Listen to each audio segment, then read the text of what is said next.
Selamat pagi, sebelumnya perkenalkan nama saya Melanie Magdalena Huta Barat, NIM 122170002. Dan rekan saya, Nama saya Adharina Harmasayani, NIM 122170007.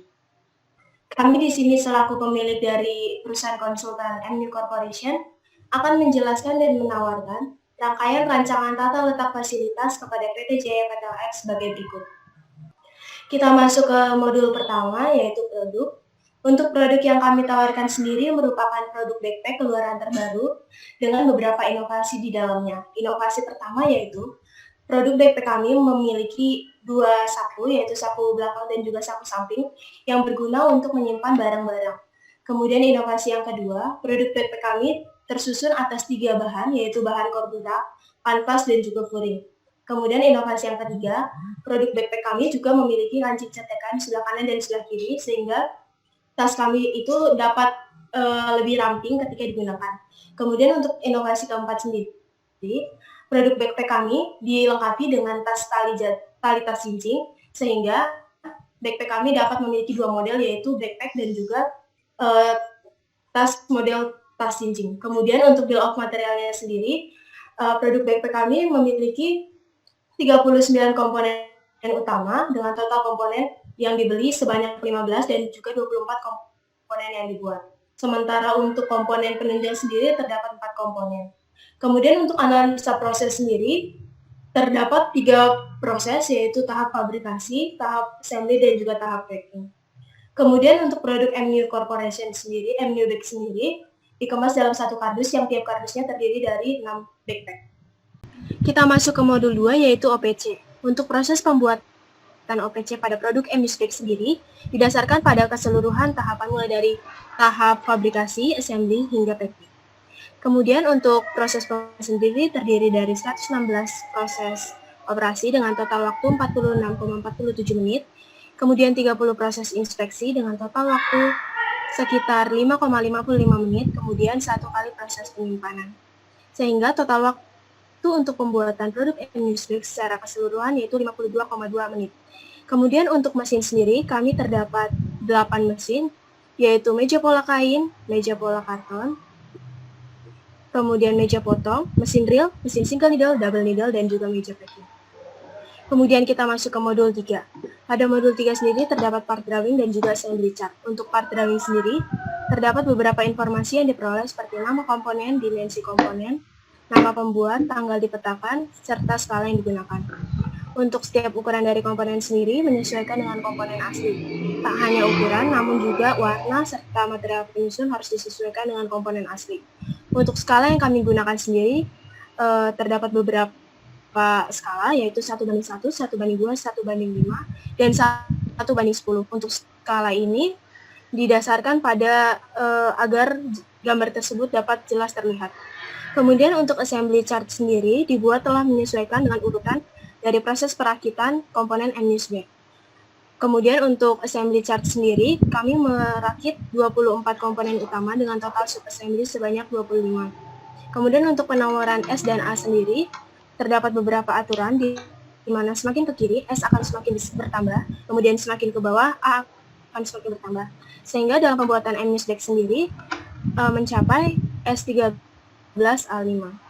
Kemudian kita masuk ke modul 4, yaitu routing sheet dan juga MPP stick. Untuk routing sheet sendiri berguna untuk menghitung jumlah mesin yang dibutuhkan dan menghitung jumlah part. Kemudian untuk MNews Corporation sendiri menggunakan 8 jam kerja dengan target produksi 600 tas per hari yang dikemas ke dalam 100 kardus. Kemudian untuk efisiensi dan reliabilitas dari setiap mesin sudah ditentukan, sehingga persentase ini nantinya akan diinput ke dalam perhitungan routing sheet. Berdasarkan input-input tersebut, maka akan didapatkan routing sheet yang lengkap untuk seluruh tahapan yang dilakukan dan diperoleh JHD serta JNT untuk setiap prosesnya. Kemudian kita masuk ke MPPC. Untuk MPPC sendiri, terdapat beberapa input seperti mesin, kemudian komponen yang dibuat, departemen, urutan operasi, kemudian dan juga jumlah mesin teoritis. Sehingga total dari mesin yang ada di MU Corporation sendiri ada beberapa, yaitu untuk meja pola karton sendiri terdapat 1 mesin yang digambarkan dengan warna merah, kemudian untuk meja pola kain 17 mesin di bagian departemen kuning. Kemudian meja potong terdapat 3 buah mesin. Kemudian mesin drill terdapat 1 mesin yang warna ungu. Kemudian meja inspeksi terdapat 8 mesin di warna biru telur asin. Kemudian untuk single needle terdapat 21 mesin. Ya, di situ. Kemudian double needle terdapat 1 mesin dan meja packing sebanyak 2 mesin. Sehingga total dari jumlah mesin yang kami gunakan sendiri yaitu sekitar 54 mesin. Kemudian untuk kita masuk ke modul 5 yaitu luas lantai produksi. Untuk luas lantai produksi sendiri terdiri dari bagian produksi, gudang bahan baku utama, gudang bahan baku pembantu, kemudian storage, shipping, dan juga receiving, serta maintenance. Untuk alat angkut yang kami gunakan sendiri yaitu hand pallet, trolley, forklift, dan juga truk. Kemudian untuk perhitungan luas pabrik bagian produksi sendiri membutuhkan input berupa jumlah mesin, ukuran mesin, allowance, dan juga alat angkut sendiri. Untuk transportasi yang digunakan pada bagian produksi sendiri yaitu berupa forklift, hand pallet, dan juga trolley. Berdasarkan input tersebut, maka akan didapatkan luas lantai, luas ruangan, dan total luas ruangan. Kemudian ke bagian gudang bahan baku. Untuk gudang bahan baku dan bahan baku utama dan bahan baku pembantu sendiri menggunakan input yang sama berupa kemudian ukuran komponen, unit receive, kebutuhan komponen, panjang, lebar, serta tinggi dari rak, kapasitas rak, juga jumlah tingkatan dari rak tersebut. Sehingga berdasarkan input tersebut akan didapatkan jumlah rak yang dibutuhkan, luas lantai, dan luas allowance dari setiap pabrik. Dari setiap gudang. Kemudian untuk berdasarkan hal tersebut maka diperoleh luas dari GBBU sendiri yaitu sekitar 419,32 meter kuadrat. Sementara untuk luas GBBP sendiri sekitar 192,48 meter kuadrat. Dengan penyusunan layout yaitu diletakkan si rak-rak tersebut akan diletakkan sejenis bersampingan dan juga berhadap-hadapan dengan diberikan allowance untuk alat angkut untuk mengitari dari rak tersebut di tengah rak, kemudian juga di belakang dan juga di depan rak.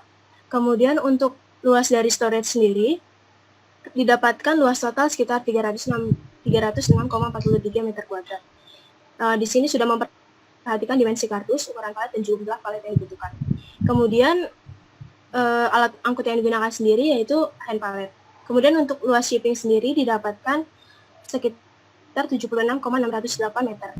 Untuk ukuran luas ini sudah memperhatikan ukuran dari keluar masuknya truk tersebut. Kemudian untuk luas receiving sendiri didapatkan dari luas total warehouse dikali dengan 26% sehingga didapatkan 159,68 meter kuadrat. Tentunya untuk luas receiving juga sudah memperhatikan ukuran keluar masuknya si truk. Kemudian untuk luas maintenance sendiri didapatkan sebesar 25,335 meter kuadrat, di mana ukuran ini sudah memperhatikan ukuran dari perkakas, kemudian jumlah perkakas, dan juga ukuran untuk operator ketika dia lewat atau duduk di maintenance tersebut. Baik, selanjutnya untuk modul 6 yaitu mengenai struktur organisasi dan luas lantai produksi. Untuk struktur organisasi sendiri di sini menjelaskan mengenai struktur organisasi yang ada di MU Corporation. Dari struktur organisasi ini kita dapat mengetahui departemen apa saja yang terdapat pada perusahaan ini, kemudian berapa karyawan yang terdapat pada MU Corporation. Selanjutnya ada data lantai pelayanan produksi seperti generator, gardu listrik, pemadam kebakaran, dan menara air. Untuk masing-masing perabot-perabot tersebut diketahui ukuran serta luasannya, sehingga kita dapat mengetahui berapa sekiranya luasan untuk menempatkan perabot-perabot generator gardu listrik tersebut. Kemudian selanjutnya ada lantai pelayanan pabrik seperti parkiran motor, mobil, garasi, dan pos satpam. Untuk itu juga sama, di dalamnya terdapat perabot-perabot seperti dalam pos satpam harus terdapat kursi, meja, dan lain sebagainya, dan memiliki ukuran masing-masing. Kemudian selanjutnya ada juga mengenai data pelayanan personil seperti toilet pria, wanita, kantin, dan lain sebagainya. Output dari modul 6 sendiri kita dapat mengetahui secara kasaran mengenai sketsa layout dari masing-masing departemen serta masing-masing ruangan. Kantornya seperti apa, kemudian kantinnya seperti apa, dan lain sebagainya. Jadi kita mengetahui luasan dari masing-masing bagian-bagian tersebut. Kemudian lanjut untuk modul 7. Modul 7 yaitu mengenai OMH matriks dan tata letak awal. Untuk modul 7 di sini kita disertai aliran perpindahan materialnya serta total kuantitas material yang berpindah seperti dari receiving ke warehouse, warehouse ke meja pola karton, meja pola kain, meja potong, dan lain sebagainya. Untuk aliran materialnya disesuaikan dengan komponen masing-masing. Setiap komponen itu memiliki aliran material ada yang sama, kemudian ada yang berbeda. Kemudian selanjutnya di sini juga dijelaskan mengenai ongkos pengangkutan ketika material tersebut berpindah. Jadi dengan mempertimbangkan jarak material tersebut berpindah, kita dapat mengetahui berapa sih total ongkos yang diperlukan untuk memindahkan material satu dari tempat satu ke tempat lainnya hingga material tersebut sampai ke tujuannya. Kemudian setelah mengetahui total ongkosnya, kita menghitung FTC, kemudian matriks inflow outflow, kemudian matriks skala prioritas. Untuk matriks skala prioritas di sini kita mempertimbangkan mengenai departemen mana yang seharusnya berdekatan dan lain sebagainya. Ini ada skala prioritas 1 hingga 5. Kita dapat mengetahui semisal warehouse memang harus berdekatan dengan receiving, maka skala prioritasnya 1 dan lain sebagainya. Kemudian setelah membuat skala prioritas, kita membuat ATBD atau Activity Template Block Diagram, kemudian membuat seperti tata letak awal atau AAD awal. Area Allocation Diagram. Kemudian selanjutnya ada modul 8 yaitu mengenai AAD dan OMH revisi. Untuk AAD dan OMH revisi ini kita menggunakan bantuan aplikasi WinQSB.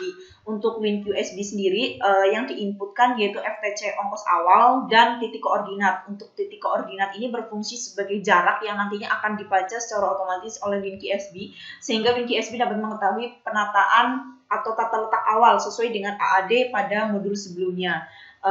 Kemudian untuk pada WinQSB juga disertai atau harus diinputkan mengenai apa sih departemen apa saja yang harus ada dalam perusahaan atau yang tetap, yaitu seperti receiving, warehouse, storage, dan shipping. Kemudian untuk di sini terdapat 4 metode yang digunakan, yaitu improve by exchange 2 departemen, 3 departemen, 2 then 3 departemen, dan 3 then 2 departemen. Dari setiap metode-metode tersebut masing-masing memiliki iterasi-iterasi sendiri, di mana iterasi-iterasi tersebut akan terus bertambah hingga menemukan total cost yang terkecil atau hingga suatu sel-sel tersebut tidak dapat berpindah lagi. Kemudian selanjutnya setelah mengetahui total iterasi atau total cost yang terkecil dari salah satu metode, kemudian kita buat AAD revisinya. Kita kan sudah membuat AAD awal di modul sebelumnya, kemudian kita merevisi sesuai dengan total cost yang terkecil. Kemudian di sini kita menggunakan atau memilih metode dengan total cost yang terkecil, yaitu metode improve by exchange to department. Kemudian selanjutnya pada modul 9 yaitu ada ARC, ARD, dan AAD gabungan. Untuk pembuatan AAD itu sebelumnya kita harus membuat ARC. Untuk ARC kita buat berdasarkan worksheet atau derajat kedekatan. Di situ kita terdapat simbol-simbol seperti A, E, I, U, O, X. Di situ memiliki arti sendiri-sendiri, di mana semisal CEO harus berdekatan dengan sekretaris, maka memiliki simbol A dan lain sebagainya. Di mana pada ARC sendiri juga terdapat alasannya masing-masing. Setelah membuat ARC, kita membuat ARD dengan bantuan blockpen. Setelah mengikuti step-step caranya tersendiri-sendiri, maka akan memperoleh sebuah output seperti AAD dengan menggunakan blockpen. Setelah menemukan atau setelah sampai ke langkah tersebut, maka dibuat AAD secara gabungan. Sebelum membuat AAD gabungan, kita harus membuat AAD kantor terlebih dahulu. Kemudian setelah membuat AAD gabungan pada modul 9, kemudian kita sampai ke modul 10 yaitu template. Seperti dapat dilihat di layar, yaitu template.